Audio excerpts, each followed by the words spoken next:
Am I audible now? Yes, sir. Yes, sir. Perfect. Technical glitches in modern life. Don't you think? Okay. So actually we were introducing each of us. So here we have Saina, Vijeta, Surya, Ayan and Amog. Okay. I think few more have not come today. Anyways. So where did we end in the last lecture? We were discussing about contract, right? Can I ask you something on contract? Sir, we had to start. You had said section 2 offer. हाँ हाँ. We offer से पहले बहुत कुछ. Offer comes later. Let's understand certain jurisprudence with respect to contract. Okay, just go through this statement.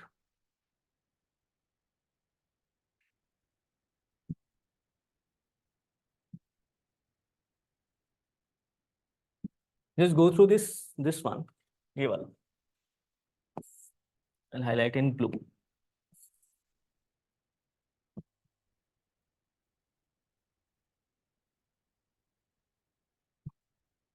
All the contracts are agreement, but all the agreements are not contract. Elucidate. ठीक है? Very fairly ordinary statement, right? What does it mean? In a very general way. What's the meaning of this term? If I draw a Venn diagram, so tell me, where will contract fit and where will agreement fit? Inner circle will be the contract.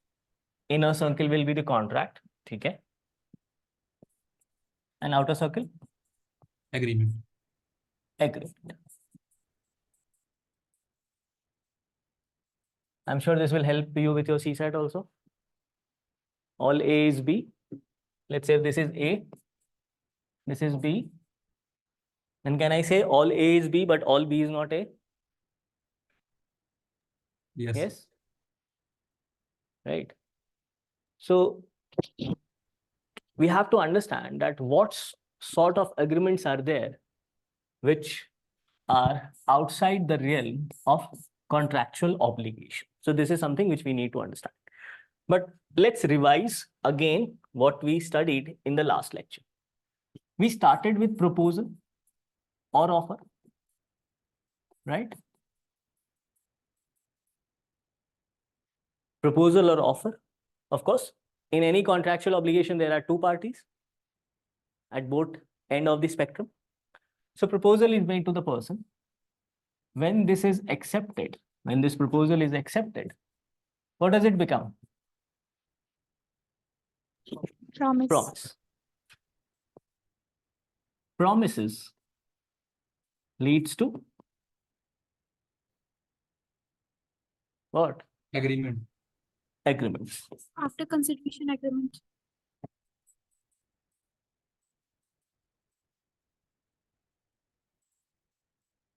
Agreement leads to contract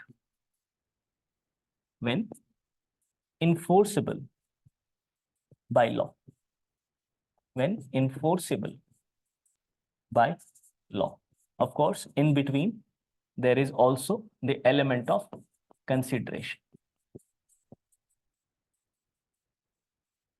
So far, I think this is very basic. This is where we were discussing. Now, the question is that in this chain of event, it is saying that all contracts are agreement, but all agreements are not contract. So obviously, there are certain areas here which does not create binding obligation. Now, this could be either they are legal, they are unenforceable, or they are void. Could be either of it. There could be certain legal agreement, but yet not enforceable. Certain unenforceable, enforceable, and some things which are void, which is outrightly forbidden by law, clearly. So even in that, in this shade, these could be the different types of agreement. Now, if I tell you that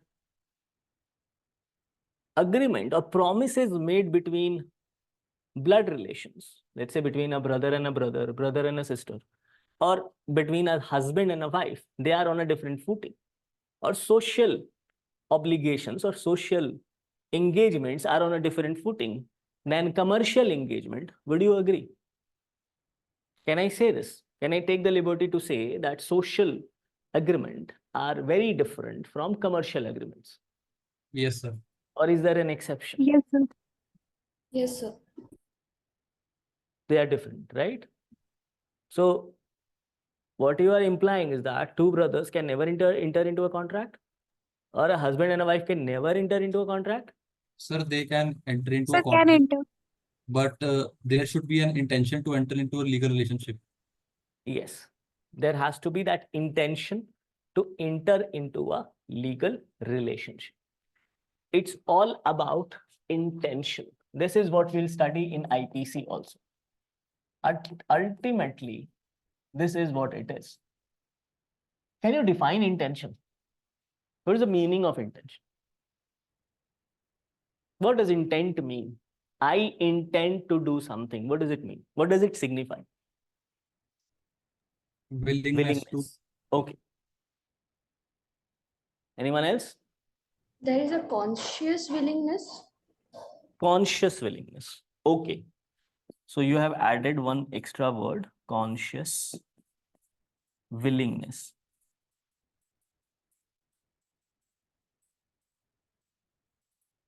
What does this extra word is doing here is that it is making this word very much active. This word is not a passive word. Intention applies to or signifies the active state of mind. You're actively engaged in something.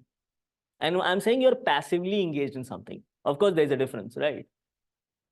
So intention signals or signifies the active state of mind. The mind is very active. It's very clear, or it's understanding what?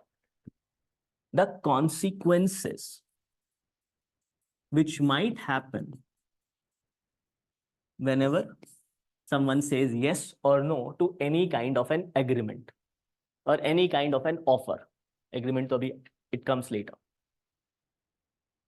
So contract by itself does not provide for a list of rights and duties or obligations. There is no contract in the world which says, okay, these are your rights, unless it is specifically written. It's a contractual obligation which leads to creation of those rights. So in themselves, they do not provide any right per se, but they definitely create some obligations for the other party or for both parties. Now, what is the meaning of the term obligation here? What does obligation mean? So duty. Duty bound. The person is duty bound to follow. Okay. You're obliged. Yes, you're duty bound to do something. And when this duty bound has the enforceability of law, that becomes a contract. All agreements enforceable by law is a contract. Can I say that then when parties, shows their intention, their active state of mind to enter into a legal relationship, they're also ready for the consequences for its breach, or in case they do not follow, let's say, some part of the agreement, right? Yes, sir. Okay. Yes. So this element of intention is what separate between a contract and an agreement. And that's why we say that all contracts enforceable by law, yes, of course, they are also agreement, but all agreements need not be a contract because all agreements need not be enforced by law.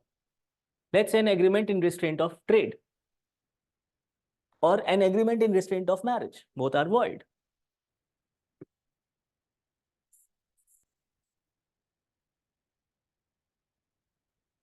Or an unenforceable agreement, like something which cannot be enforced.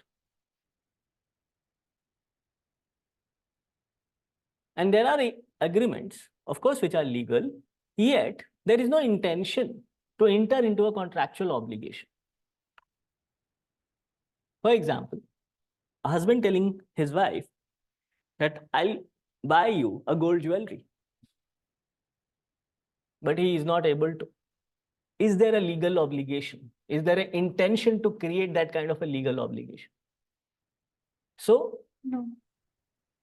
generally it is seen, again I'm telling you this, generally it is seen that in social relations, generally there is no intention to create that legal obligation. So what is the key criteria or the key point of difference between agreement and contract? Legal intention to create legal, or sorry, the intention to create legal obligations. That is the key criteria. Okay. So far, is it any clear? So at least are you able to follow the jurisprudence behind it, that all agreements are not contract, but vice versa is true? Now this question has been asked repeatedly. And this is something which you must know. Okay, just write something.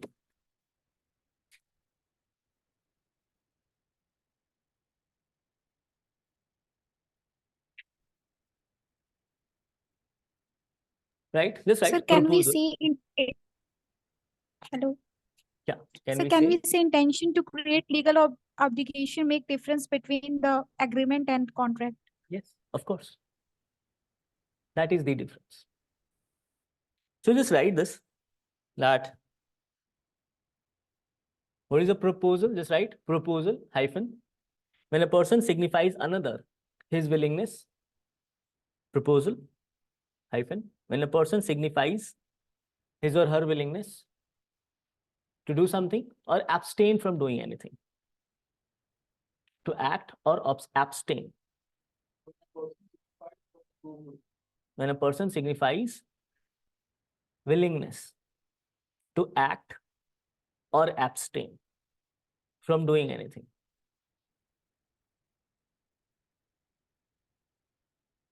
So just try to understand this linkage. What is a proposal? And a person, let's say this person is A and the other person is B, for all examples which we'll take. So it's saying when this person signals his willingness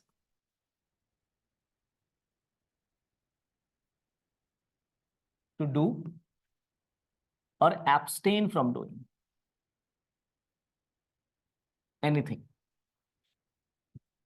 he's said to make a proposal. Sir. Yeah. Sir, sorry to interrupt. Sir, I want to ask one question from the previous slide. When we are talking of the difference between agreements and contracts, one of the different, as we said, that there must be an intention to be enter into a legal relationship.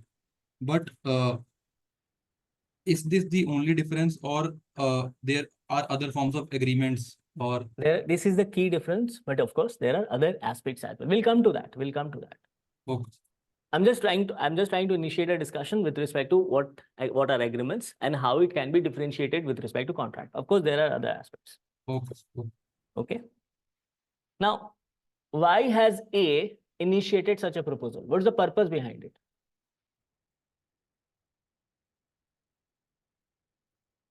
What's the purpose of A? Of course, to take his acceptance. This is the purpose, right? That he agrees. Otherwise, why would anyone make a proposal to other person? So the purpose of this proposal is to ensure that B agrees to this proposal. Right? Then right.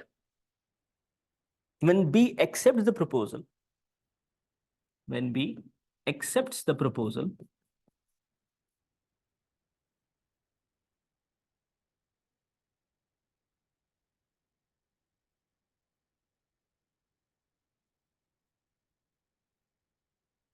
what he then becomes? He then becomes a promisee.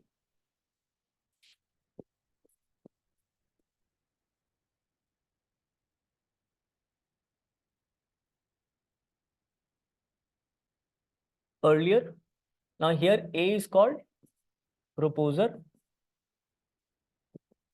or offerer,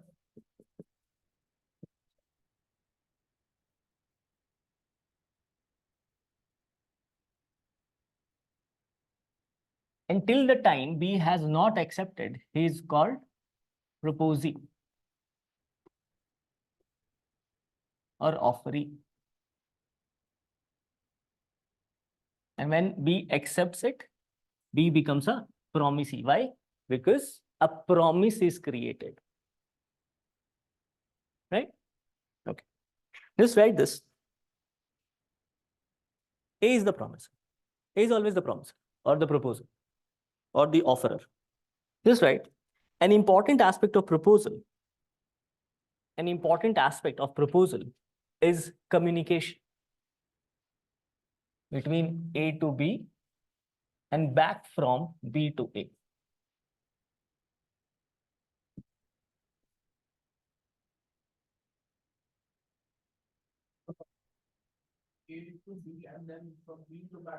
Of course. B accepts the proposal but does not say anything. He keeps that thing in his mind. How will A know? Or how will the other person know that, the proposal has been accepted? This is right. An important aspect of proposal is its communication to the proposee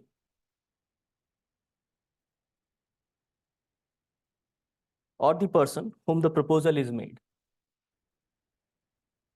An important aspect of proposal is its communication to the proposee or the person to whom the offer is made. So this is one side of the communication. And there is also the other side of the communication. So communication has to happen on both sides. That is also an important element of contract, right? Right, the next point.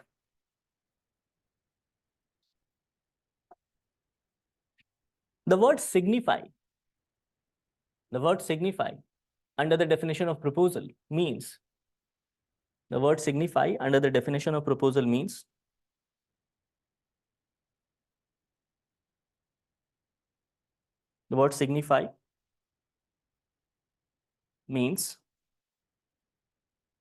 to declare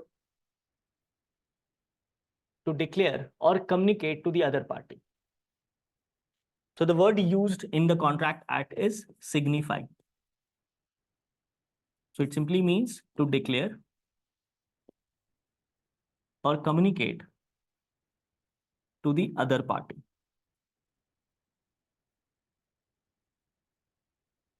To declare or communicate to the other party.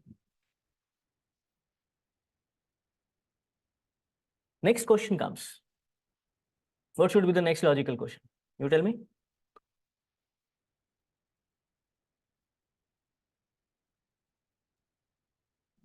What should be the next logical question in this diagram? Communication. Modes of communication. What should be the modes of communication? What should be the modes of communication? What do you think? What should be the modes? It can be verbal, it can be Verbal. through or Yes, written please. instrument.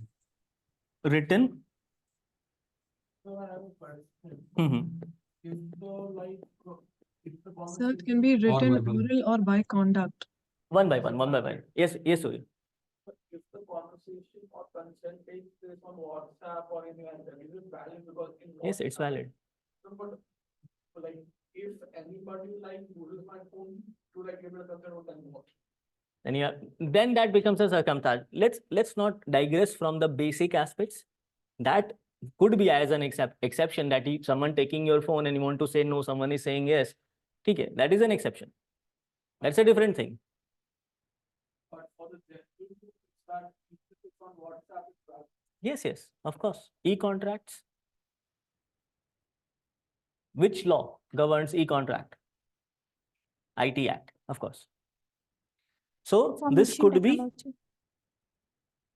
written, oral, or by implicit human behavior.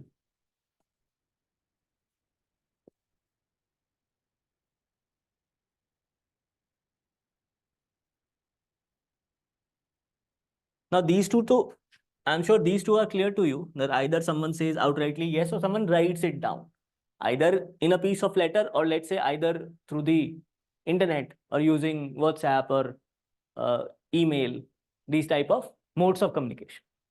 But there could also be an implicit or tacit approval, which we call it. Can you give an example of implicit approval in any case? Sir, for example, if I go to a shop, Yes, and please go ahead. so if the shopkeeper asking for this much money for that product, I give him the money without saying anything. So that shows my acceptance.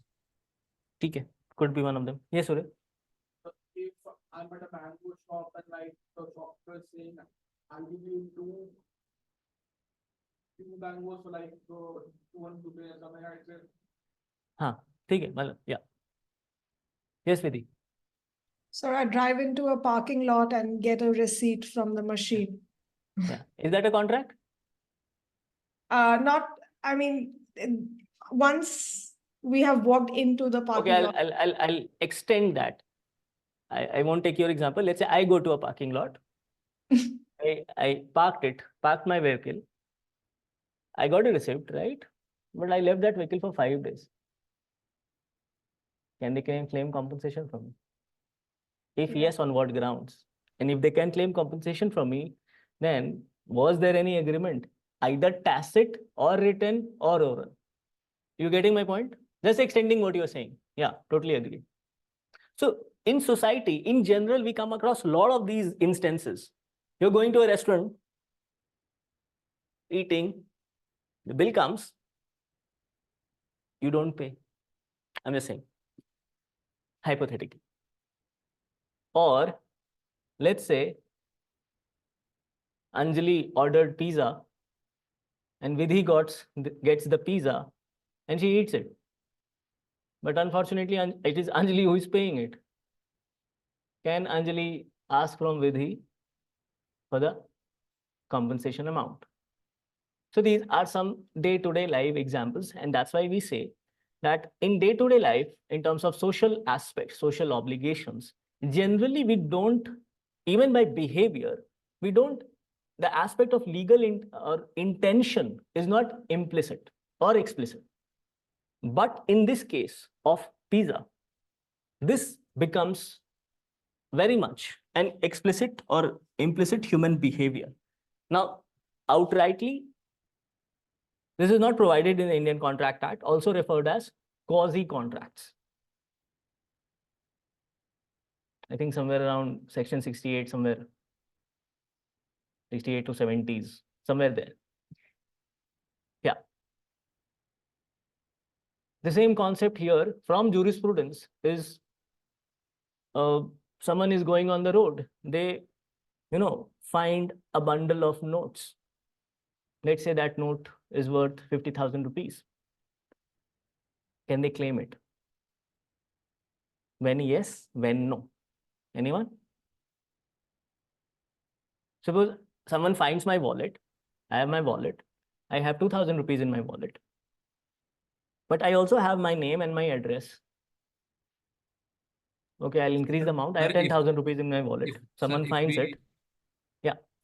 If we use all the means to find out the person to whom the thing belongs and still find no one, then we can keep that thing. Otherwise, it would be a crime.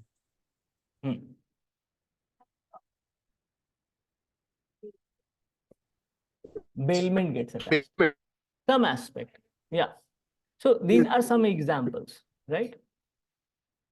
So we need to clearly distinguish and differentiate between what sort of an agreement or a tacit understanding is creating a legal obligation, even between blood relation of, let's say, between a husband and a wife, and what kind of social agreements or commercial agreements, even without a written or an oral approval, is signifying such aspect of creation of legal implication. I'll give you another example. Now, this example, let's say A, in this case, wants to buy or look out for a flat. He goes to a broker. Broker shows him some flat. And one of the flat, he finally pins down and says, "Ha, theek hai, I like this. I intend to buy this because it's in a nice location. You know, the prices is also okay." And with that intention, what he does, he, as a token amount of, let's say, rupees 1 lakh, he signs 2 checks of 50,000 each. Okay, and sends it, give it to the broker without saying anything. "Theek hai, ye le lo. I like this flat." That's all. This is all what he has said. "I like this flat. Take this check, keep it." Now, what the broker does, there are 2 instances. First, the broker keeps the check in his drawer. And subsequently, let's say he found a better deal in terms of price, he sold it to a third party. First example. Second case, second example, in the same thing. The broker encashed the check. But again, nothing has been said from both sides. Is there a legal obligation being created here without a word being said? Just based on certain human behavior or certain human conduct. In which case? Both the case or in only one of the cases? Let's say he In keeps both the the check and did not say anything, whether he's okay with it, he's not okay with it, whatever. So now you understand the importance of communication. The act of receiving the check itself will constitute to be a agreement, sir. Yeah. And why do you think so? Implicit contract to the Okay. behavior of the person itself. Yes. Unless the other person repudiates or says ki nahi, abhi I won't accept it. Or he says something in return. So that something in return has to be said. The communication has to be complete. Now it's again the second case where he has encashed the check. That's a clear case. But here also now the intention of both the parties have to be understood. Whose job? In case there is a court, in case there is a breach, of course the court will decide. So the point I'm trying to highlight is that in a transaction, in any transaction, right? The transaction itself does not list down those rights and duties. But those transaction creates those legal obligation, which effectively creates those rights and duties on both sides. Are you able to distinguish between these 2 points? Yes, Vidhi. So with reference to the first example you gave of the person accepting the check and just keeping it, will that amount to consideration? I think or it should amount to consideration, but it will also depend on what kind of transaction has taken place, what sort of communication has taken place between the 2 sides. I think there is a case law on that also. Okay. I think it should. But in these cases, circumstantial evidence becomes very important. An ultimate decision is by ascertaining the implicit or explicit behavior of the parties. The idea is to find out whether either of the parties intended to create a legal obligation. So in this case, of course, the person wanted to buy a flat. So he intended to create a legal obligation. Let's say the other person did not, he had other thing in mind. So that other thing, ki nahi, abhi nahi, baad mein, not now, later, should have to be communicated. The point I'm trying to highlight is communication is the key. And ultimately, it has to be when we see whether there is a legal obligation or not, we cannot pinpoint objectively on each of the points. It has to be done on the overall basis. Yet, the test, of course, there is a test to find out whether any act intended to create a legal obligation or not. That test is objective. Very clearly, it's not subjective. The test is objective. And what is the objective nature of the test? It's very simple. The test says that to any outsider, let's say in this transaction, there is an outsider. Let's say you all are the outsiders. So to any outsider, right? If it creates to a reasonable person, if they think that a legal situation, a legal obligation is being created, then if a reasonable man thinks so, then it should be there. So that is the very basic criteria. I'll provide you all all of this. I'll make you write some of the points today. Don't worry. Just understand. So the test is objective, yet the test has to be seen on a complete basis, not only on offer or acceptance or consideration in part. Is that it has to be seen, the whole picture has to be seen basically. For example, there's a famous case of Balfour versus Balfour. Have you heard about it? How many of you have not heard about this case? No, I'm asking particular. Now, let me restrict those who have studied contract and yet not remember Balfour versus Balfour. This is the question. How many of you? Okay. I'm glad that you are honest enough. I'll give full marks for that honesty. See, it's a very simple case. Husband and a wife. Husband works in Sri Lanka. In the book, you'll go through the name Ceylon, Ceylon, Ceylon. So he works in Sri Lanka, Ceylon, and both of them are from England. He goes back to his home for a holiday. He stays back home for a holiday, let's say about a month or so. And when he's back home on holiday, his wife develops some disease or some infirmities. And because of her bad health, the doctor advises her that she should not go back to Ceylon. Okay? Husband, of course, he has his job back there, he has to go. So what he does, he promises his wife that don't worry, I'll pay you 30 pounds every month for your maintenance. Right? He goes back, he starts paying. But there start some differences between these two. And he stops paying. The wife sues for recovery. What do you think the court would have said?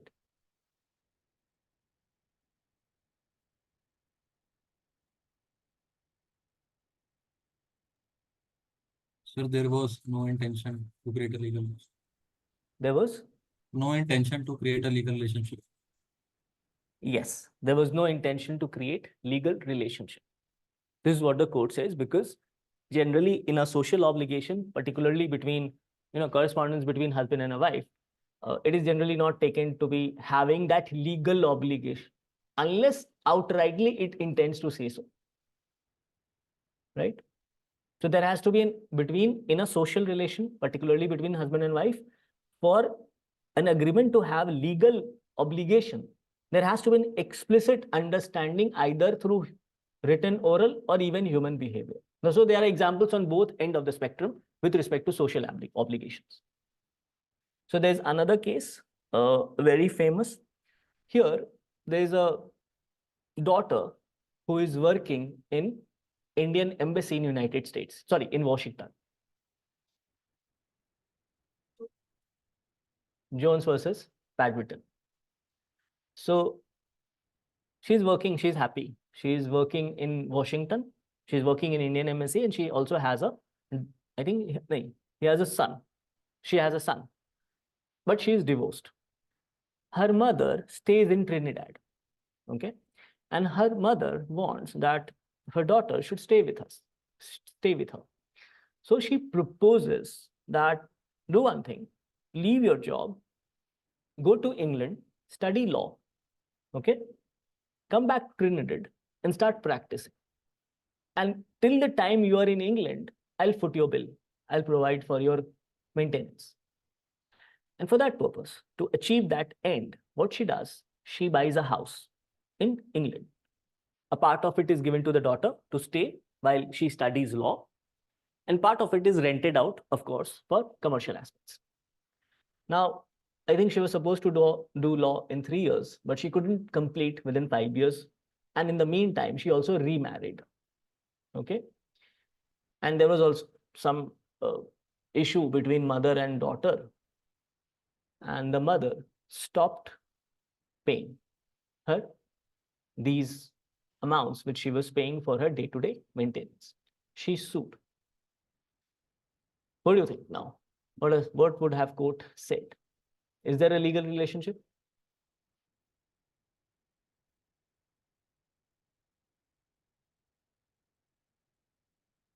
Earlier, the county court held based on I think Balfour, that there is no legal relationship.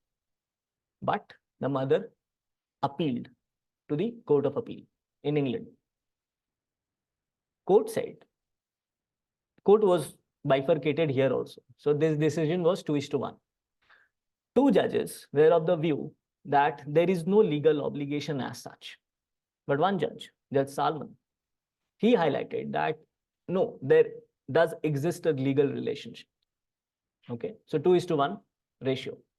Now, the problem was not the legal relationship or the legal aspects or the legal obligation, legal nature of that agreement or that promise. Can we say that that was a promise from the mother to pay, some amount for her day-to-day, for her allowances, monthly allowances, right?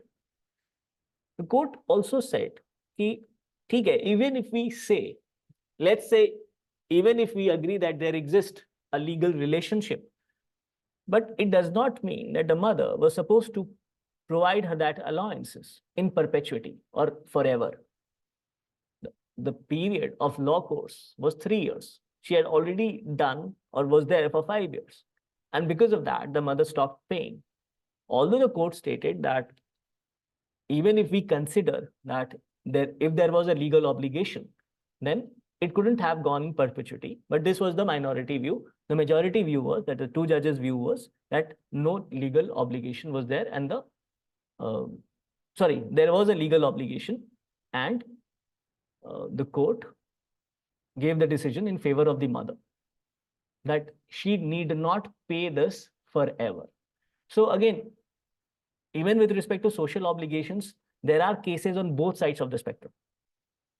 So while highlighting this answer, let's say such type of question is asked that not all social obligations are mere agreements, but some of them also result in contract.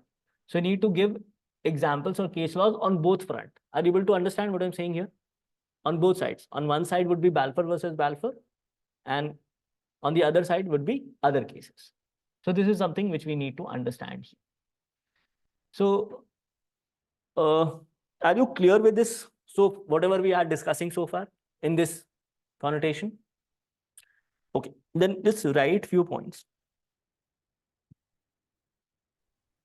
Sir? Yeah. Good afternoon, Yes, sir. Basically, like we are talking about two different cases. So Balfour versus Balfour is obviously clear. But like as you pointed out, even in the other case, the Court of Appeal finally said that it does not create a legal intention. So both these cases are resonating the same example that generally it creates a legal, the mother in the first case, what happened was the county court held that there was no legal relationship, but the mother appealed and the court held that there was a legal relationship. No, so then why would the mother appeal? Because mother wanted because earlier it was held that there was no contractual obligation as such, and mother wanted to file for recovery. Maybe I'm missing some cog. I'll provide you those points. Don't worry. Sure, yeah. I'll provide you those points. Just write this. ये वाला part पहले लिख लो. We'll come to that. I've dealt with all those cases. We'll come back to all of them one by one. Just write this. The law of contract. It's general about contract. The law of contract is based on the principle of pacta sunt servanda.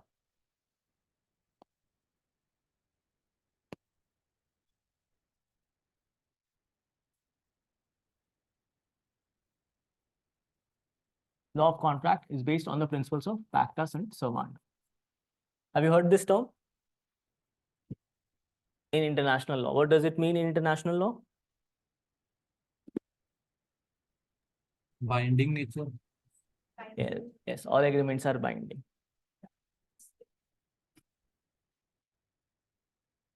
Which means agreements must be kept, or agreements must have or must be honored.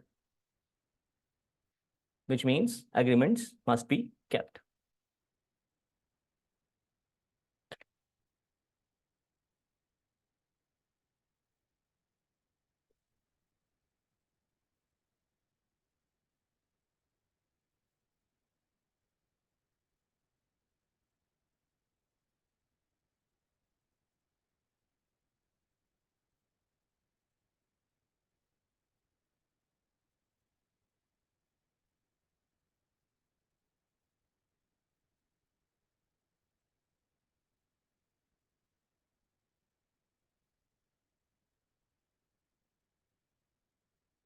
Man, you're right. The agreements are not binding. Only the minority judge said that it's binding. Yes, yes, sir. That's what. हाँ, So yeah, ये yeah. दोनों It is cases. the example of the on Balfour versus Balfour only. Yes, yes. मतलब दोनों cases ये उसी तरफ के हो गए, sir. Yes, yes. उसी तरफ के हो गए. Right, right, sir. Yeah. Yeah. We'll come to that, So, man. so Rahul here, sir, are the Yeah. Indian cases also dealing with the same? Yes, Rahul? Sir, are there Indian cases also dealing with the same social obligations of contract? Yes, yes, yes. We'll come to the Indian versions.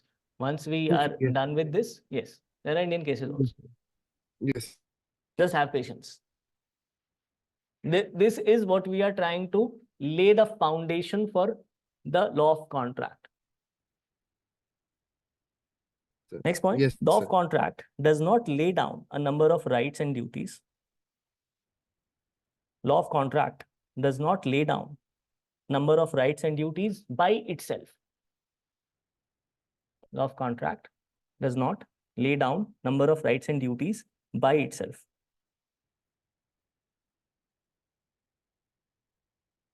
It rather consists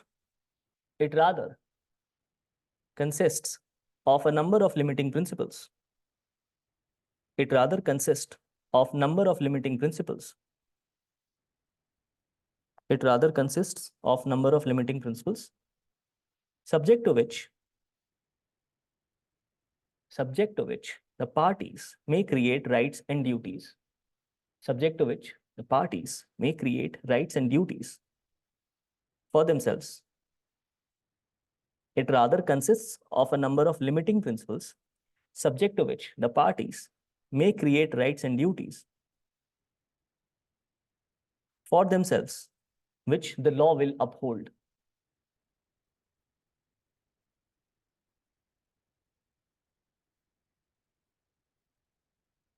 Which the law will uphold. Full stop. Next point. Thus, contract does not lay down absolute rights and duties. Thus, contract does not lay down absolute rights and duties and liabilities of the parties. Rights, duties, and liabilities of the parties. Thus, contract does not lay down absolute rights, duties, and liabilities of the parties. Rather,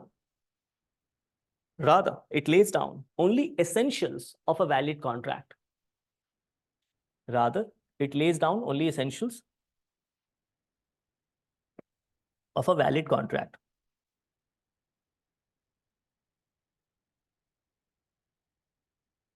So in this sense, the parties to the contract.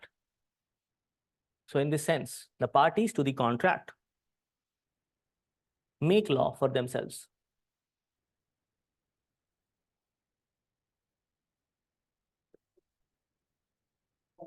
Make law for themselves. Now, this was stated by Anson. Now, these statements are often asked by UPSC. As you have seen, statement of Salmon, statement of Anson, they keep on asking these, the jurisprudential thoughts of these great scholars. So we need to understand again from a very foundational level and then delve deep into every elements of contractual obligation. Okay, write the next topic as essentials of a valid contract. बस लिख लो एक point पे, so that whenever a question is asked, as of now, I'm not giving you all of the sections. I'm just telling you the basic elements here. So that let's say whenever you come across such a question, at least you have something to write down outrightly. Because contract is a very technical paper. You don't have much leeway, much space to put your own thoughts. Okay, essentials of a valid contract. First, Section 2H defines contract as an agreement enforceable by law. Section 2H defines contract as an agreement enforceable by law. Section 2E, I'm breaking it backwards. 2H is your contract. 2E is your What is 2E? Yes, man. Agreement, sir. Yeah. Section 2E states that every promise and every set of promises. Section 2E states that every promise and every set of promises forming the consideration for each other. Every promise and every set of promises forming the consideration for each other, it is called an agreement. Is called an agreement. But in agreement, what are the essential aspects? Promise and also consideration. We'll come to consideration later. Next. An agreement is a promise. Third point. An agreement is a promise. An agreement is a promise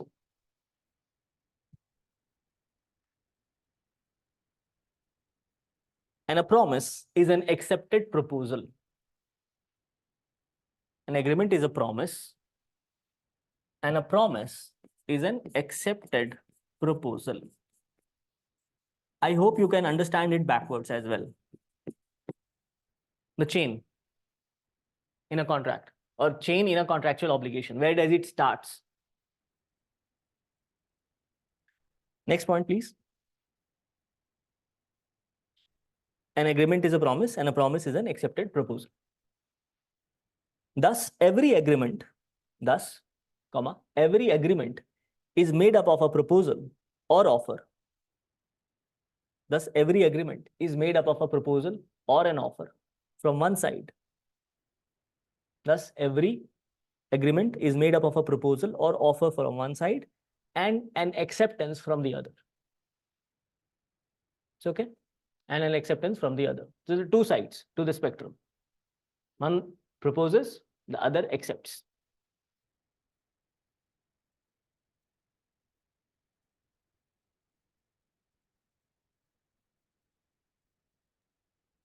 Excuse me, sir. Yeah.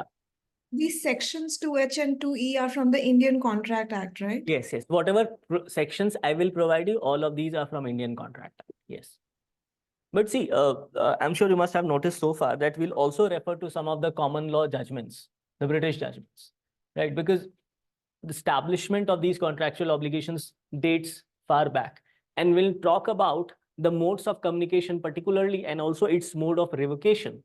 There we'll see that there is slight difference between our understanding, the way it is written in the Indian Contract Act, and the way it is understood under the British law or the common law. We'll come to all of that. So the difference between a promise and an agreement would be consideration.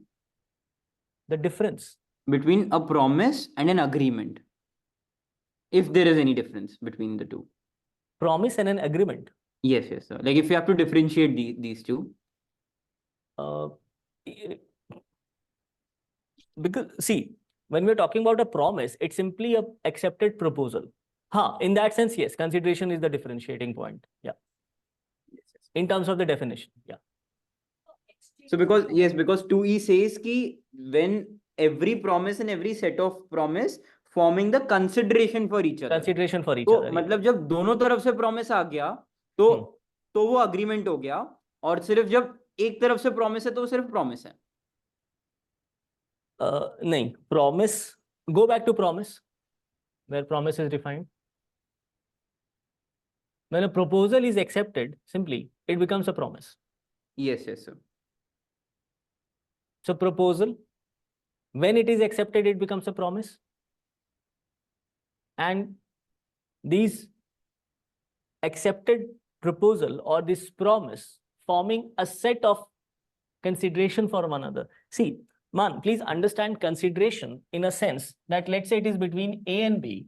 So the consideration is on a reciprocal basis.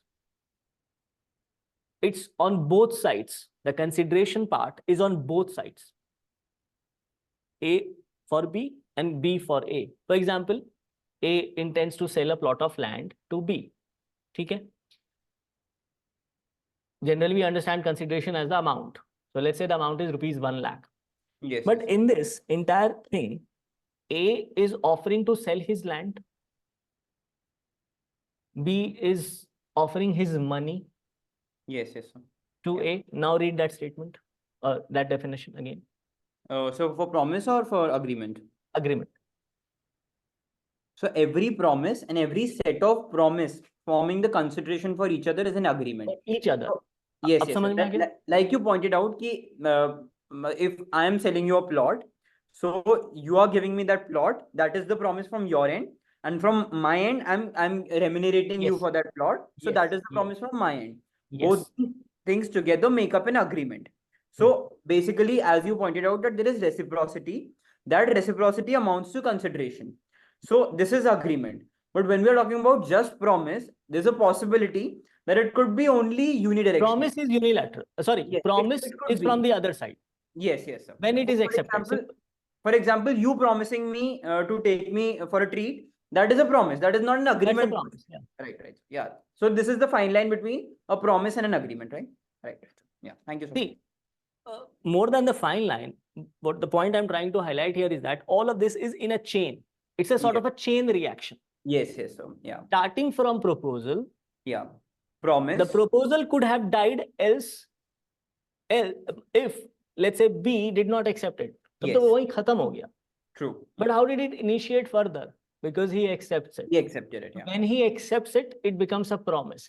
And when there is consensus ad idem, accepts on the same aspect, on the same ground, based on the same reciprocity, or the agreed reciprocity, then that also forms a consideration for that promise, resulting into an agreement. Yes, yes. A question has been asked based on, I think, a statement of Anson only, saying that something like an agreement or a contract is like a light matchbox, you know, lighting.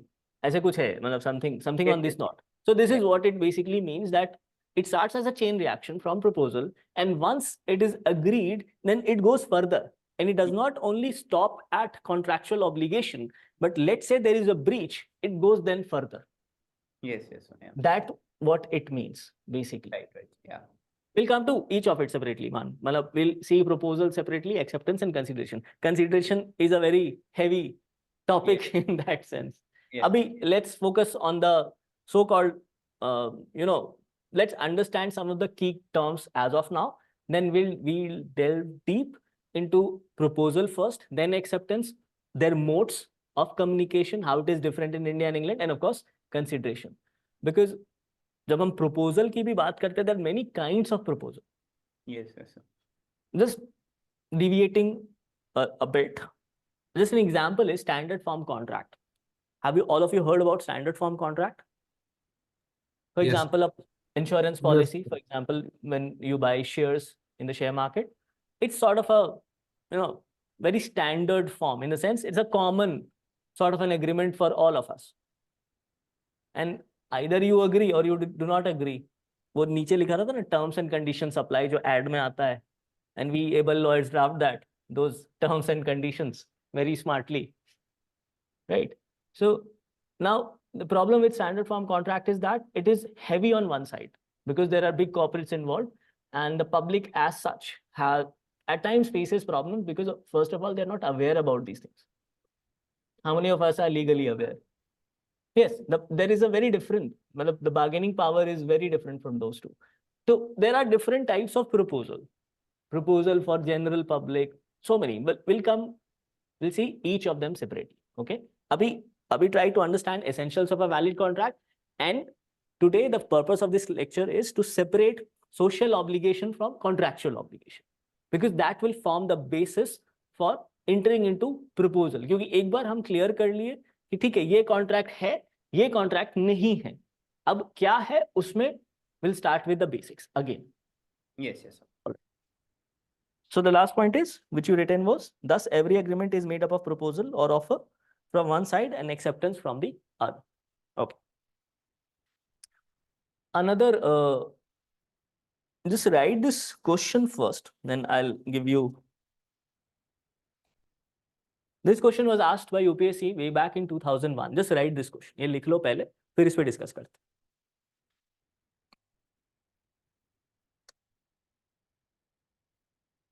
in a box, just write under the law of contract, comma, under the law of contract, comma, intention of the parties must be manifested. Under the law of contract, comma, intention of the parties must be manifested clearly,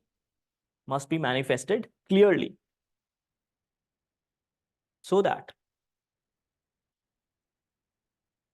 their obligations may be demarcated with certainty.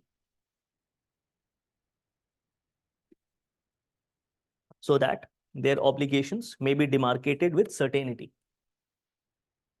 Under the law of contract, comma, intention of the parties must be manifested clearly, so that their obligations may be demarcated with certainty. Full stop. Examine. Very old question, 2001, but still relevant. So please repeat the last line.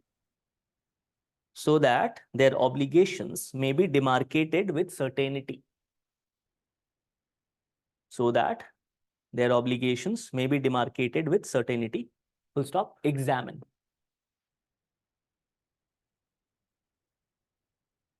So Saina, what this question is trying to tell us or ask from us? Communication. Okay. Because it talks about how intention is to be manifested. Hmm. And an intention is manifested only when that intention is communicated between the parties. So the question is essentially asking about the role of communication and formation of the contract. Only communication is it asking? Read And again. the second part of the question deals about Manifestation part is fine. But read the first part. Under the law of contract, intention of the parties must be manifested. What does this statement, intention of the parties must be manifested, means exactly? So basically, it means that the proposal should be given and it should be communicated. So it focuses on the communication of the proposal as well as the acceptance. Because say it shows the intention, the proposal itself shows the intention, and the acceptance or the promise shows the intention. So it must be communicated clearly. Okay. So let's say there is a clear communication, and there as such there is no intention to create a legal obligation. Then what? There is a clear communication that we want to enter into a, we want a partnership, but without creating any legal obligation. Could that be done? You understanding now?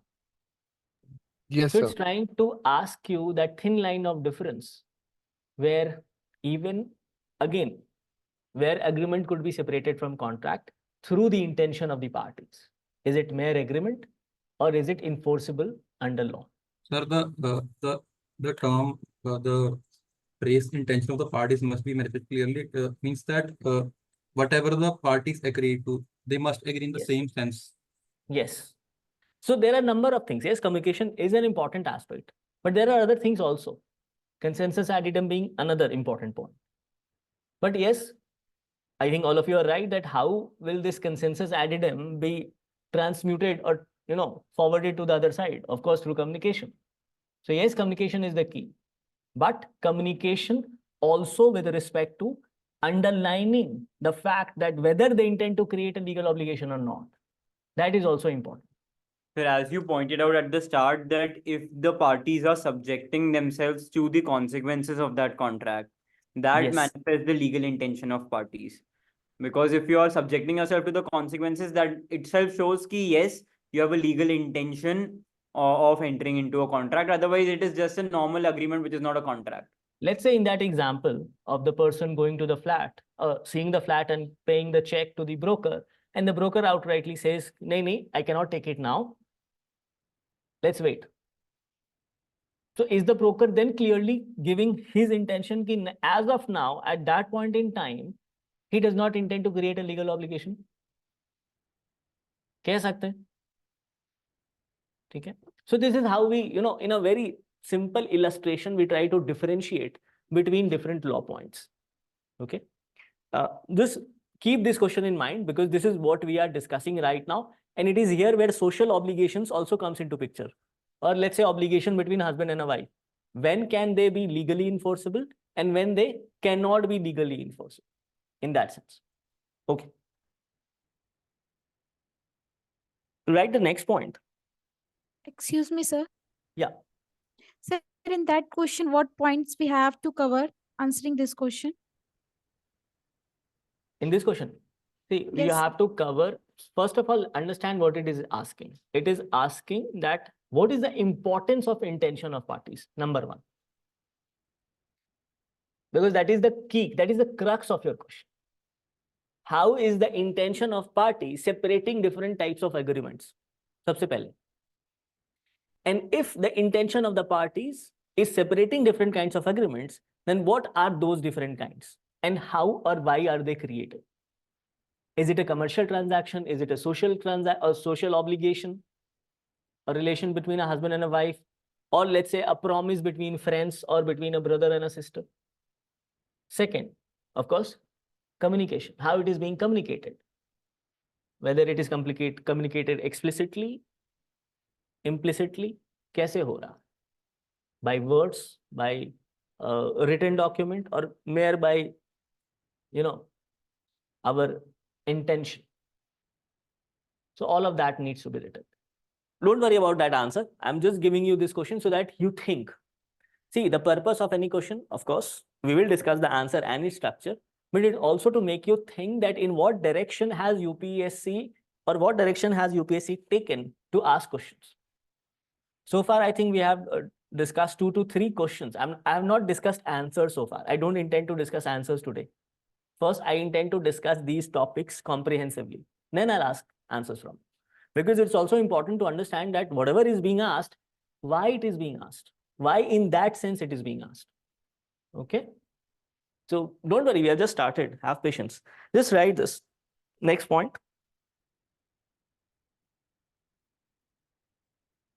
Subheading लिख लो. When agreement or when does an agreement becomes a contract? When does an agreement becomes a contract? So far, we are just scratching the basics and trying to understand the different terms, which you will find later when we'll discuss under the law of contract or Indian Contract Act. That's right. An agreement is a wider term than contract. An agreement is a wider term than contract. An agreement is a wider term than contract, as every contract is an agreement, as every contract is an agreement, but every agreement is not a contract.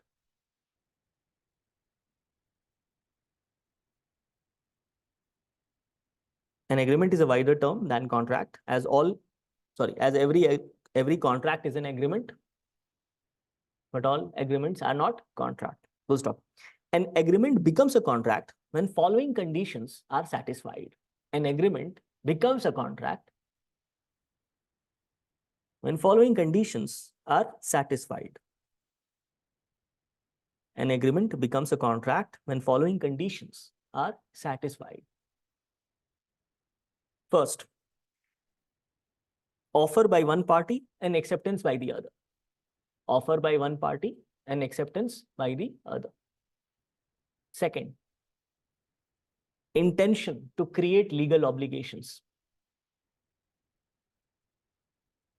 Second, intention to create legal obligations. Third,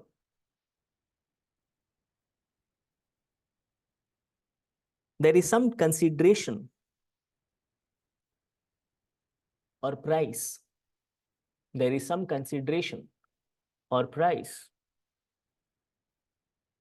based on which the promise is sought. Based on which the promise is sought.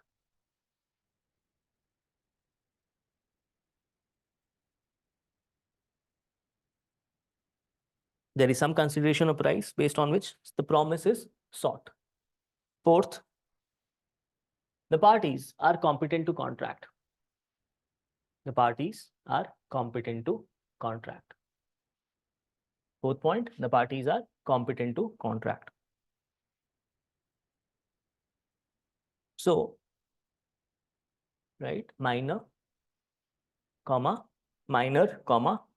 convicts, comma, enemy alien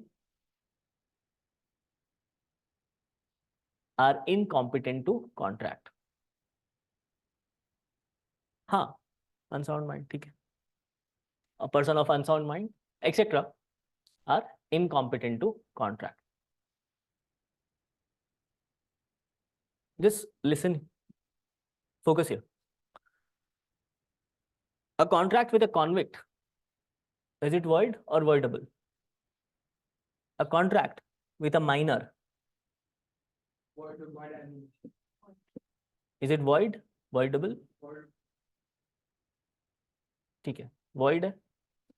Is it legal? Not always, not necessarily. I can enter into a contract with a minor. Of course, the terms are very much lawful. It is trying to create a legal obligation, but the very fact is not 18 years old. He's 17 years and 8 months, 12 months, sorry, 11 months. You understand the difference?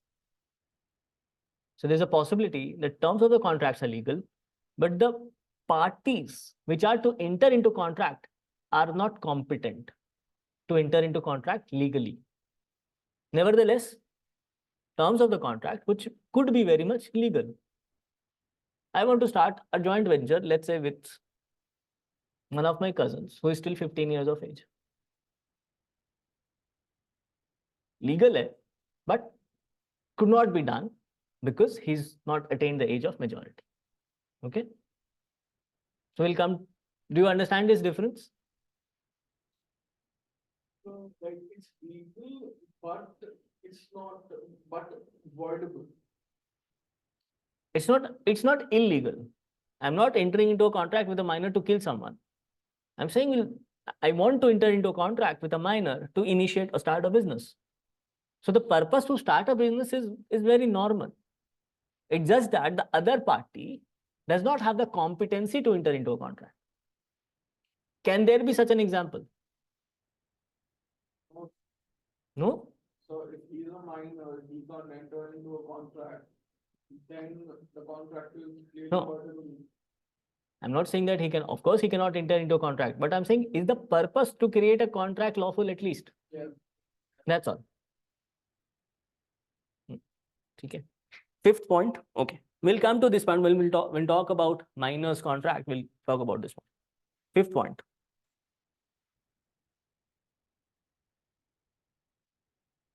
Consent given by the party. Consent. Fifth point.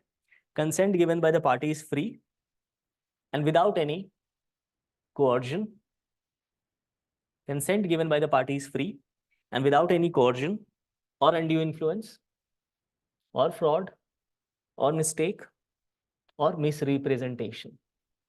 Consent given by the party is free and without any coercion or undue influence or fraud or misrepresentation or by mistake.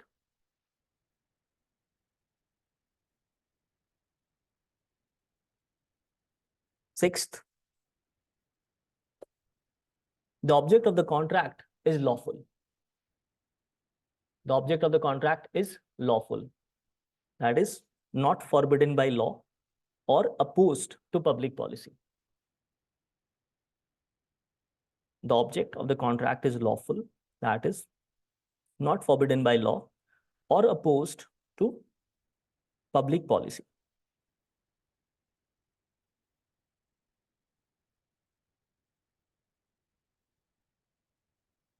Seventh, the agreement should not be void or unenforceable by law. The agreement should not be void or unenforceable by law. Seventh, agreement should not be void or unenforceable by law. Example, an agreement in restraint of trade or restraint of marriage is void. An agreement in restraint of trade or in restraint of marriage is void.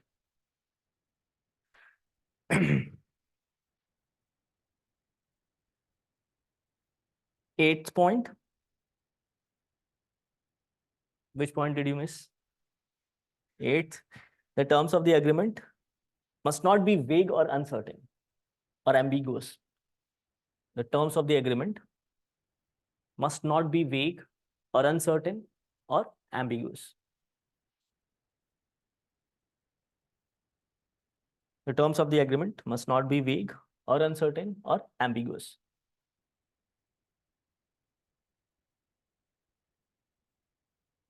Ninth,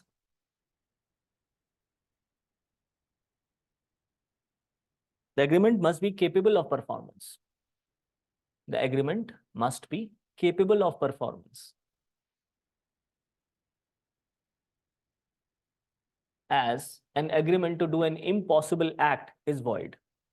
As an agreement to do an impossible act is void.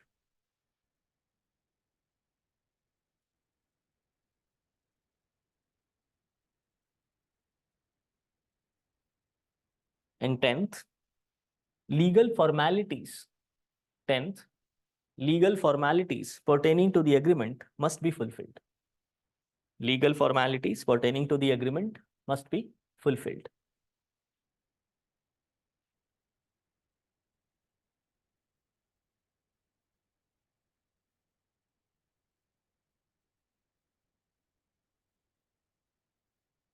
For example, it's possible that some of the agreement mentions that it has to be registered or has to be notified by a notary or notarized. So if, let's say in a will, if there are such requirements, then those requirements have to be met. If the law provides for certain requirements, those requirements are to be met. For example, if you buy a property, then that property has to be registered. Yes? Yeah. So if you don't do don't register your property and then someone takes away, you cannot file a claim in a court of law. Then then the intensity of your claim reduces. Not that you cannot file a claim in the court of law, but the force with which you could file a claim had you registered your property, that force would definitely decrease. Is it clear so far?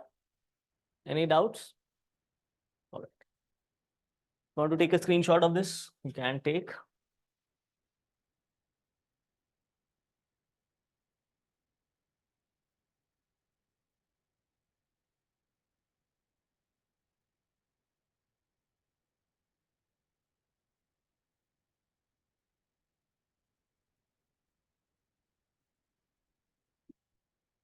Okay, let's get back to the question.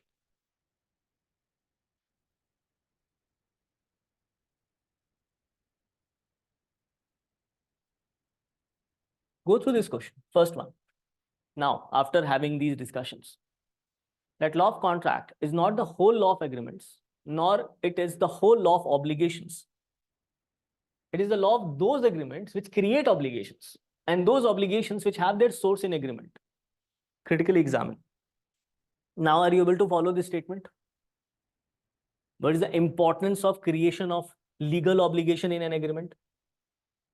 And how legal obligation or intention to create that legal obligation give rise to a contract? Almost similar question here, sort of a repetition. This one.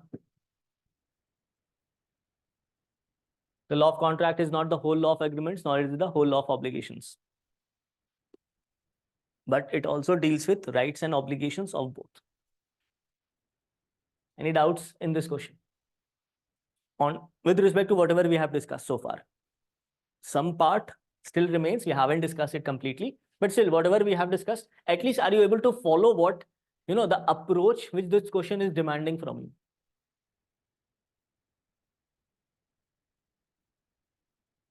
The other question which, this one. Man, this was the question I was referring to you. An offer is to an acceptance, what a light match stick is to a train of gunpowder. It produces something which cannot be recalled or undone. Hansen, explain. Yes, yes. They're sir. asking, these jurisprudential thoughts also. Yes, sir. So we can also bring in Pacta Sang Servanda here, because once Huh. we have accepted something, then we are bound to do it. Yeah, that forms the jurisprudential basis, of course. Yes, yes, Yeah. yes. Sir. You can, in fact, you can introduce your answer. See, since we're talking about answers, let's understand this also. In your answer, how you need to write, just write your GS. Let's say this is your question. The question is demanding something. Whenever you get your answer booklet, try to go through the question and try to break this question into its subcomponents and try to ascertain that, okay, this is what it is being asked. Let's say in that question on lighting of gunfire and match powder, whatever, the question is not very much direct. It's just a statement. So we need to understand that if there is such kind of a statement by any scholar or any jurist, then what is the purpose behind that statement? Because that statement is not without nothing. The statement has value. So focus on that statement, and based on that statement, also focus on what does or what question follows. What is a follow-up question based on that statement? So while writing your answer, at least while imagining what needs to be written, while making a sort of a breakdown in your head, yes, this question is important, no doubt, but there has to be a relevance or a connection or a bridge between these two. So you have to establish a bridge between the statement and what the question is being asked. In case the question is very implicit, explicit questions, so theek hai कि all contracts are agreements, but all agreements are not contract, elucidate, examine, fine. It's a very straightforward question. But in this type of a question where just statements are given, these kind of abstract statements, then you need to actually break it down. So whatever question is asked, you have to understand or ascertain the demand of the question. This is the absolute basics. How can we do it? By breaking the question into its subcomponents, or at least going through it. If a statement-based question is asked, going through the statement and going through the follow-up question based on that statement. Generally, there is a case that the follow-up question is almost based on the statement, but it might not be. You never know. We never know. We can never for sure say with UPSC. So whatever it is, this is your first step, because without this, no matter how good you write an answer, it will not be of any value, because you're not able to understand what is being asked, first of all. Then you'll simply write what you know. Of course, you have to write what you know, but also you have to write what is being asked. So you have to bridge that gap between what you know and what has been asked. So you have to start your answer with an introduction. And your introduction, let's say in that case, very, very much could be Pacta Sunt Servanda. You can start with Pacta Sunt Servanda. It gives a jurisprudential start to your answer. Then you could follow up with the body part of your answer. Now, please understand, all of you will write something or the other here. And of course, your marks will be given to you. But this also counts. The introduction has to be separate, and there is marks provided for it, given for it. So at times it is seen that students just start writing the answer, which generally forms a part of the body. So ठीक है, marks मिल जाएगा, but ये वाला marks फिर चला गया. Introduction वाला marks आपको मिलेगा नहीं. And similarly, you have to end with a conclusion. This is an absolute necessity, absolute basics. You need not write the word conclusion, but the last paragraph should summarize your overall view. It's possible a question might be asking, justify, examine, give your views on so and so. How will you give your views? So you have to consolidate your view, whether you agree, whether you disagree, whether you agree to that statement or not. It will only depend what you have written here. And based on whatever you have written here, you will conclude based on that. So ऐसा नहीं है कि body वाले answer में you are not agreeing and conclusion you are saying नहीं fine, statement सही है. No point again. So your answer has to be in a very simple manner. It has to be in a very reasoned manner. And there has to be a bridge, a connecting bridge between the introduction and the body and the conclusion. these three parts should not feel like that these are three disjoint sets. No concern from one to the other, that you're writing something else absolutely in the introduction, and no concern with from introduction to the body. मतलब कहीं start किया body पे कहीं और आ गया, ऐसा नहीं. It shouldn't be like that. So it has to be a proper flow, and for this you need proper practice, right? So here, and then you conclude your answer, of course. So this is the very basic, and try to keep it simple. Provide proper reasons with respect to whatever you have understood regarding the demand of the question, and the answer should be properly structured. इससे ज़्यादा कुछ भी नहीं चाहिए. Because if you are following this and of course meeting the demand of the question, then I think you are well on track. But we falter here. And since we falter at the very first step, hence, because of that, the subsequent steps is not coherent. It's very unstructured. It's like, हाँ ठीक है, लिख तो दिया है, but you're not able to, summarize your own view. So try to have a summary view of your own points with respect to whatever you are about to write. So the first approach, according to me, don't start writing answers. Whenever you see a question, start putting up points. Like in this question, okay, these are the points which should be mentioned. Like the aspect of intention should be there, the aspect of promise should be there. You can draw a diagram.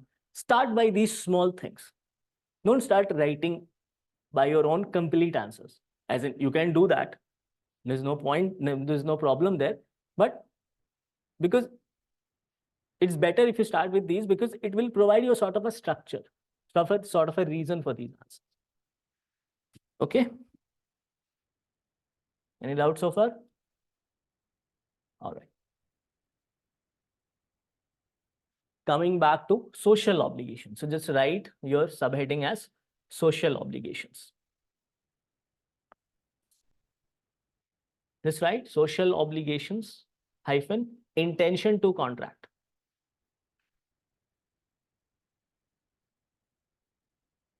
Can we continue for another 10-15 minutes?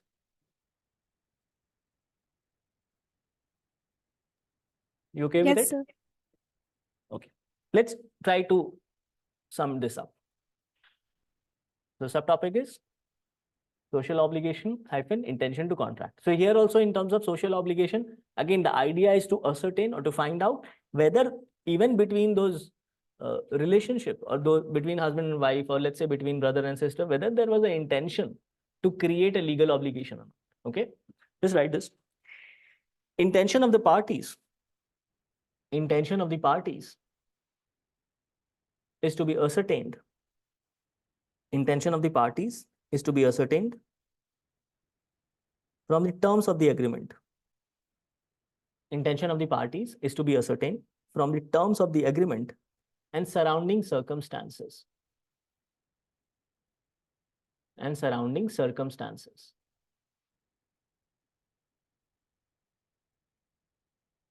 In social or family agreements, in social or family agreements,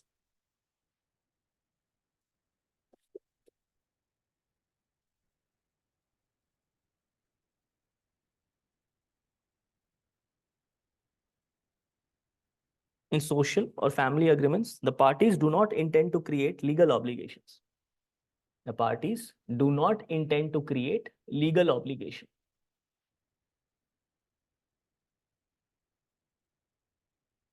And its consequences. In social or family agreements, the parties do not intend to create legal obligation or consequences.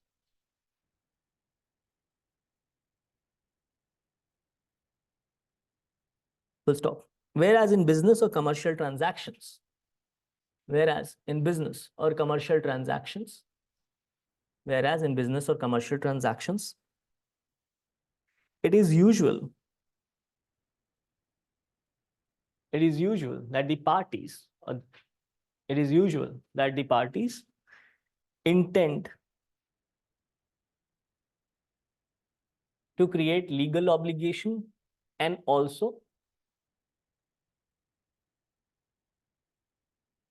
intend to create legal obligation and also legal consequences.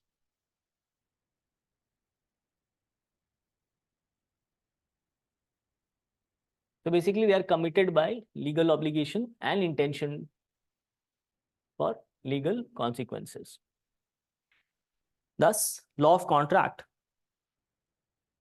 Thus, law of contract is not able to take care of whole range of agreements. Thus, law of contract is not able to take care of the whole range of agreements.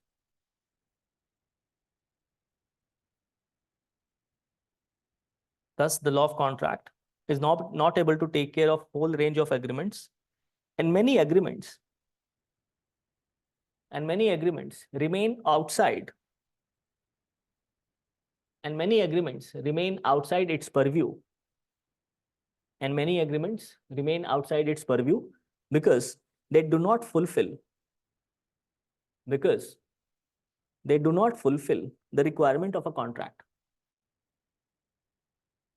Because they do not fulfill the requirement of a contract.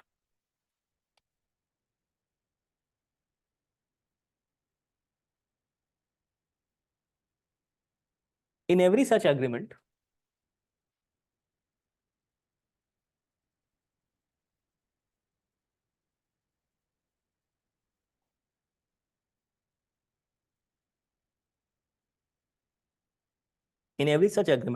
communication is the key.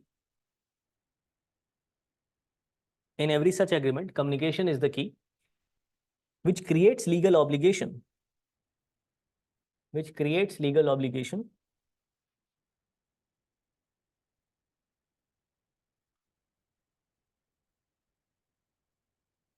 Or ensures binding nature of the promise so made.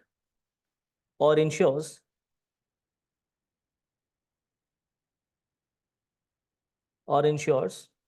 binding nature of the promise so made.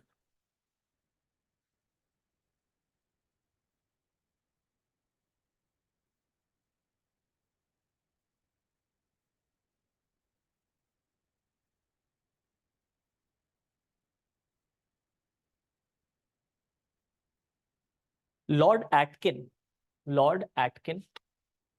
in Balfour versus Balfour.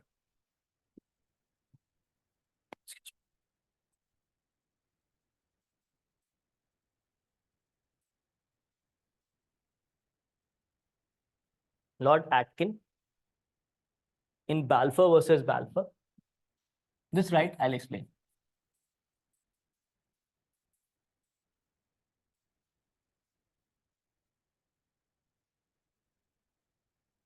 Lord Atkin in Balfour versus Balfour stated that arrangements such as those between husband and wife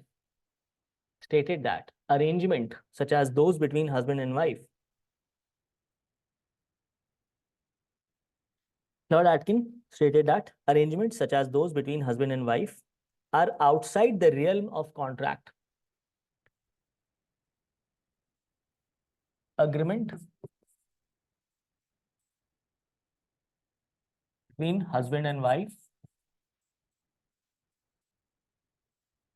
are outside the realm of contract.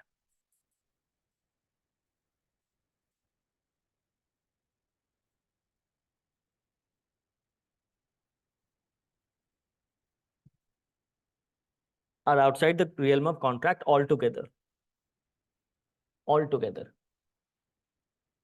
Else, it will result in multiplicity. Of litigation.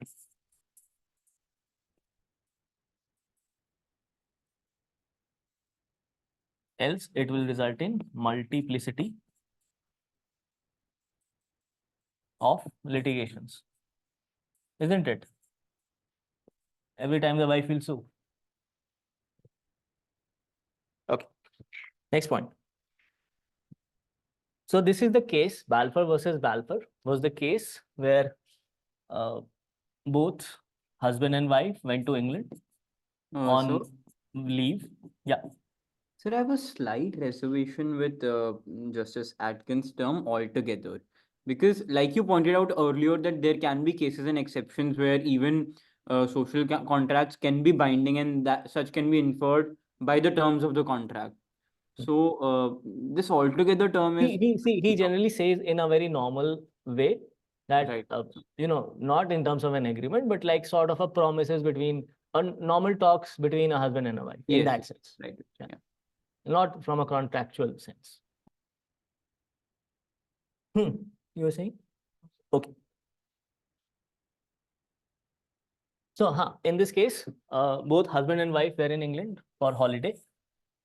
They had to return to Ceylon or Sri Lanka, but only the husband could return, but the wife could not return, right? Because of her ill health. Wife was in England because of her bad health. Now the husband promised that he would provide 30 pounds monthly as maintenance to the wife. So he did provide till some time, but after some time, he stopped paying this amount and the wife sued for recovery. So on this right, I hope you have understood the facts of the case. Okay.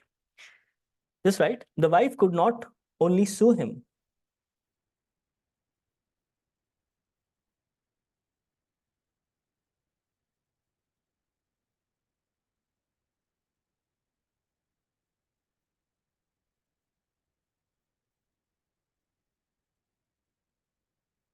Just write this, I'll explain. The wife could not only sue him or his husband for failure to supply monthly allowances. The wife could not only sue him or his husband for failure to supply monthly allowances, but even the husband could sue his wife. But even the husband could sue his wife for non-performance of the obligations.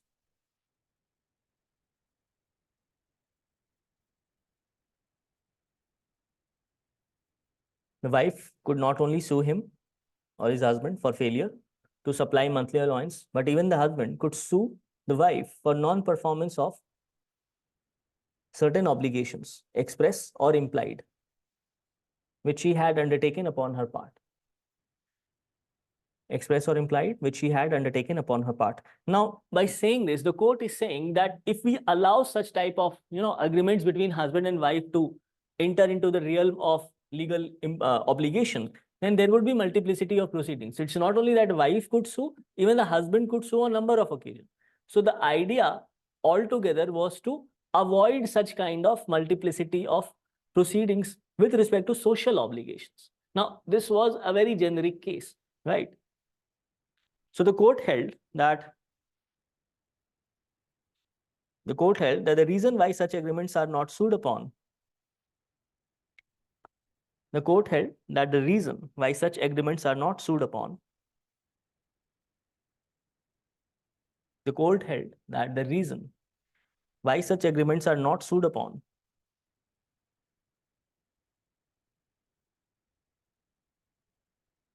is not because the parties do not intend to sue, is not because the parties do not intend to sue, is not because the parties do not intend to sue to enforce their legal rights, to enforce their legal rights when the arrangement is broken, to enforce the legal rights when the arrangement is broken. The reason why such agreements are not sued upon is not because the parties do not intend to sue, is not because the parties do not intend to sue,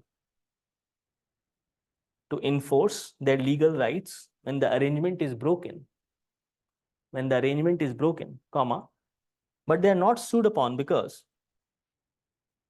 the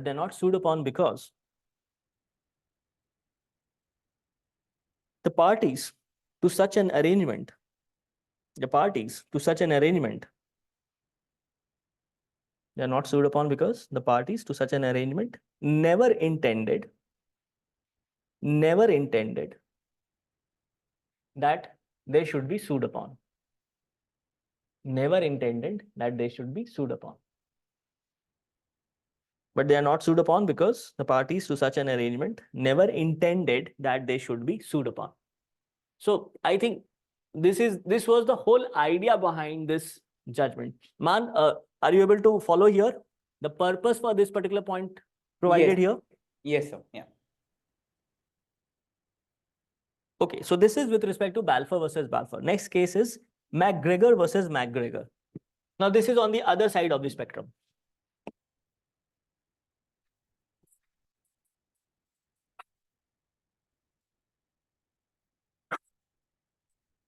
So most of these cases are between husband and wife. That's why the same name.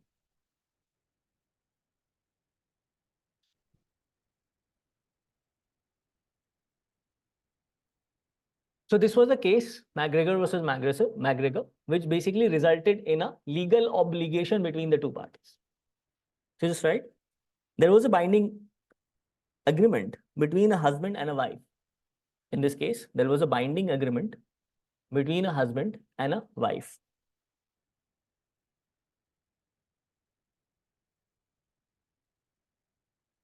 Here, the husband and wife withdrew their complaints. Here, the husband and wife withdrew their complaints. Here, the husband and wife withdrew their complaints under an agreement by which, here, the husband and wife withdrew their complaints under an agreement by which the husband promised to pay her an allowance. Under an agreement by which the husband promised to pay her an allowance. And the wife was to refrain from pledging his credit. And the wife was to refrain from pledging his credit. Full stop. And the wife was to refrain from pledging his credit.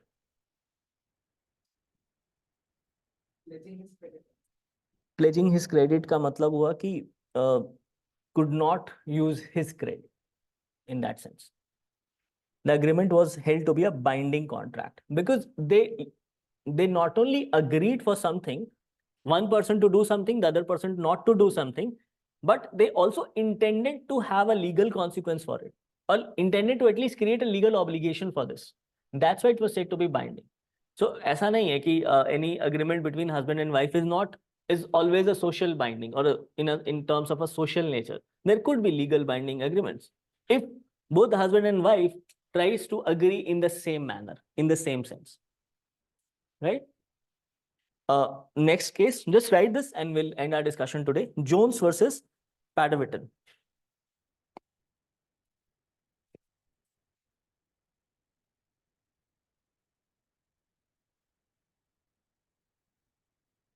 Padavitton. P-A. Here. Okay. Padavton.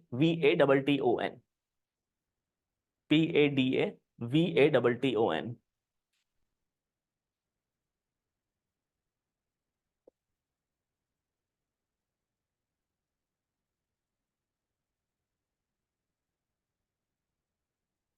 Now this case is with respect to of mother and the daughter. Remember the daughter who was working in Washington in the Indian embassy. The mother told her, because she wanted to live with her daughter, so she asked her daughter to stay with her. How? By first going to England, study law, and then practice back in Trinidad. And the mother was ready to foot the bill, and she said that, okay, I'll sponsor your studies, go to England, take a law degree and get back to Trinidad so that we can stay together, because she also had a son, but she was divorced. Now, she went to England for studies, but she couldn't complete her law degree in 3 years. In the meanwhile, some differences also arose. She also remarried. So, and the mother was paying. So the mother, after 5 years, stopped paying because she had to pay not only for her daughter and her son, but also for the new husband. So in this sense, this was this case. So the question was whether there was any legal relationship or not. So on this, just write this point. Sources of judgments. Stages of judgment, sorry, the different judgments.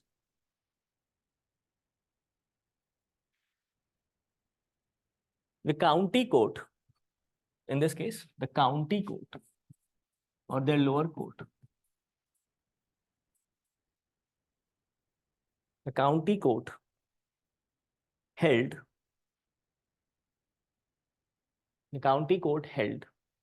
that arrangement between the parties.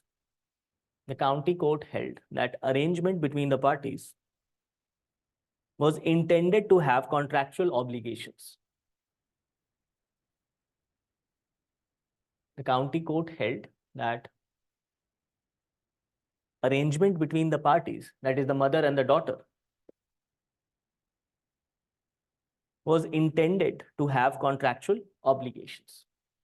ठीक है, first level पे क्या बोला गया कि there exists a contractual obligation or legal obligation.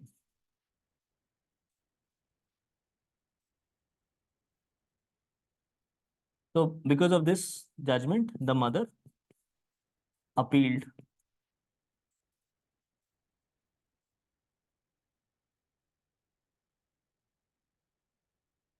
The mother appealed in the Court of Appeal. So that's right.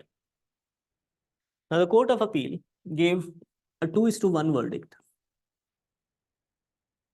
Here the other point becomes interesting. That's right. The Court of Appeal held the arrangement to be not binding. The Court of Appeal held the arrangement to be not binding.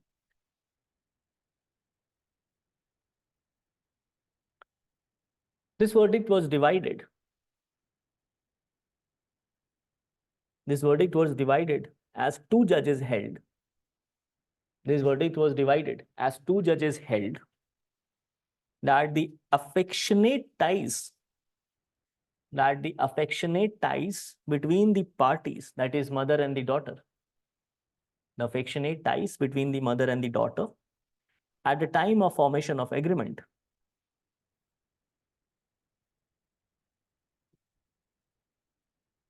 the two judges held that the affectionate ties between the mother and the daughter at the time of formation of agreement did not convey the intention to enter into a legal obligation. Did not convey the intention to enter into a legal obligation. Did not convey the intention to enter into a legal obligation. However, the third judge, Saman, so this one who said something else, Justice Saman. The third judge, Saman, reasoned that he gave a contrasting view. The third judge, Saman, reasoned that though there is a general presumption in favor of, the third judge, Saman, reasoned that though there is a general presumption in favor of absence of legal intention, though there is a general presumption in favor of absence of legal intention,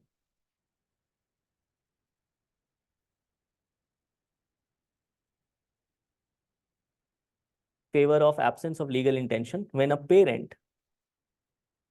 a parent promises some allowance, in favor of the child. Could you repeat from the word presumption? Yeah, I will.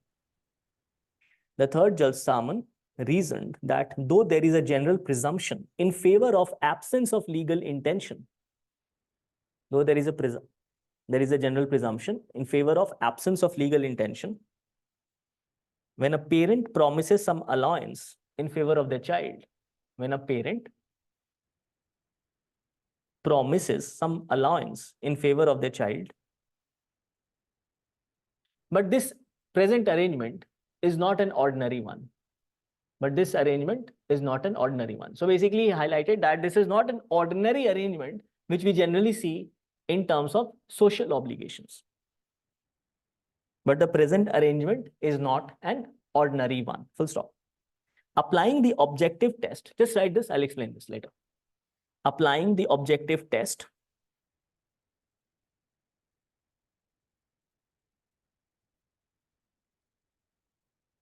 Justice Salmon held that in such circumstances, any reasonable person would intend the arrangement to have legal consequences. Applying the objective test, Justice Salmon held that in such circumstances, any reasonable person would intend the arrangement to have legal consequences. ठीक है? Paragraph change कर देना. However, he too allowed the appeal. So although he agreed that there is a contractual obligation, yet he did not allow this particular appeal. So just write, however, he too allowed the appeal of the mother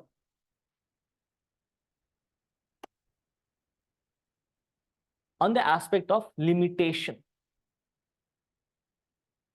He too allowed the appeal of the mother on the aspect of limitation.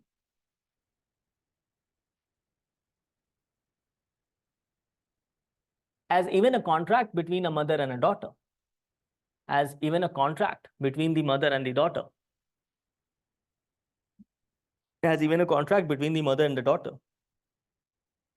could only last for a reasonable period,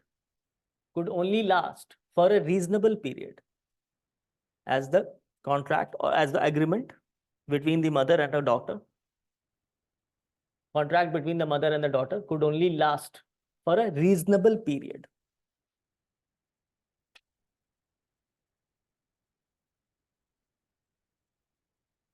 Sufficient for the daughter to complete her education. A period reasonable for the daughter to complete her education. A period reasonable for the daughter to complete her education. There was a contract between the mother and the daughter.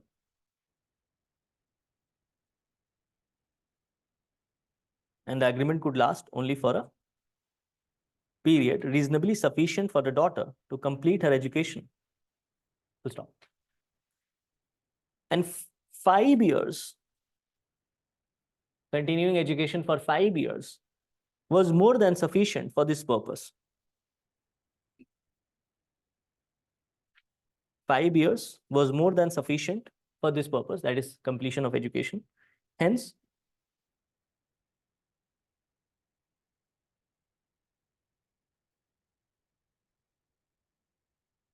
the court held that it could not support the mother. Hence, the court held, or in this case, Justice Salmon stated that it could not expect her mother. It could not expect her mother to support her daughter. So,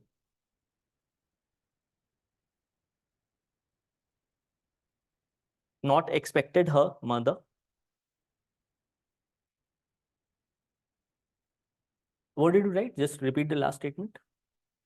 Expect the mother to support the daughter, her son, and her husband forever or in perpetuity.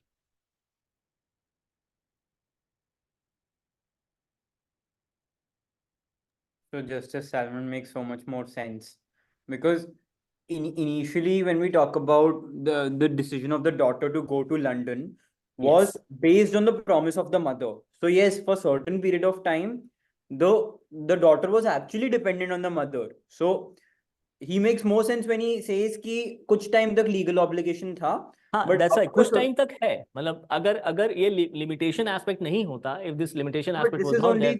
This is only the view of Justice Salmon now, but this is not only one. Yeah, that's why. But I wanted you to know his view, because this view is more rational in that. Yes. So yeah. Sir, थोड़ा इसमें estoppel का भी अपन ला सकते हैं ना, because the daughter relied on the promise of the mother. See, daughter relied on the promise, but promise is also, let's say the promise is even in a contractual obligation. To what end? There cannot be a promise forever. Yes, true. unless it is written, unless it is stated outrightly, and there True. has been that communication कि हाँ ठीक है मतलब forever types. Yes, yeah. But if you go through the case, the daughter initially wasn't very reluctant to go to London and study. But ठीक है, for the sake of her mother, she went. Yes, she couldn't complete her education in time, but she was also, and in the meanwhile, she also remarried, and she was expecting her mother to, continue the so-called allowance forever. So again, even if you look it from an agreement perspective, कहीं ना कहीं limitation period तो आएगा, एक stoppage point. I think this was the aspect which was highlighted in this case, right? So an objectivity test in any such, if there is a doubt whether any agreement creates a binding legal obligation or not, the test is objective test. We'll talk more about it tomorrow. Simply objective test says that how to determine कि legal obligation है कि नहीं. The test is to ensure that what does that agreement is, how does a common man perceive that agreement to be. If according to them the common man agrees कि ठीक है मतलब legal obligation है, तो मतलब it's a very objective test in this sense. There's another case, I'll just give you the example. We'll write about it tomorrow. So in this is a case of crosswords, right? Three women are playing this crossword puzzles in England again, and all three of them somewhere down the line are also sharing some of the cost with respect to that puzzle. That cost could be anything, like sending it by letter or whatever, and ultimately, but only one person can register her name. So there is this mother, her daughter, and a paying guest, another lady. So three ladies. So all three of them are playing this crossword puzzles, but the game is registered in the name of the mother, and luckily she wins the prize money. Now she refuses to share with her daughter and also the paying guest. Again, the same quote says कि भाई objective test लगाना पड़ेगा. So does a reasonable man see that she had to share? So yes, and hence that was the answer, that she had to share. So again, with respect to types of obligations being created, test is whether it is any agreement or any set of promises, whether it is intending to create a legal obligation on both sides, not just on one side, right? So this is the test, and this is the test even applicable in terms of social relations. We'll see some more cases tomorrow. I think anyways it's close to 4, right? I think because of the glitch, I think today the class got extended. Tomorrow possibly we'll start from 1 sharp. Okay. Any doubts so far in whatever we discussed? I think we discussed quite a lot today. I'm sure you have written much more today. Sir, who is that reasonable man who decide? Any reasonable man. कोई भी एक समझदार इंसान. अगर हम ये problem किसी एक समझदार इंसान से देते हैं, तो उसका क्या व्यू रहता है, तो उसका जो व्यू होगा वही कोर्ट का भी व्यू होगा generally. So this is the objective test. Don't worry, we'll talk about it more tomorrow. Okay. Thank you everyone. Thank you for the patience though. Thank you, sir. Thank you. Thank you, sir. Thank you, sir.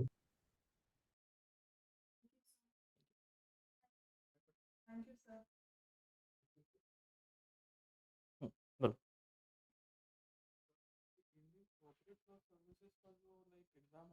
वो UPSC है.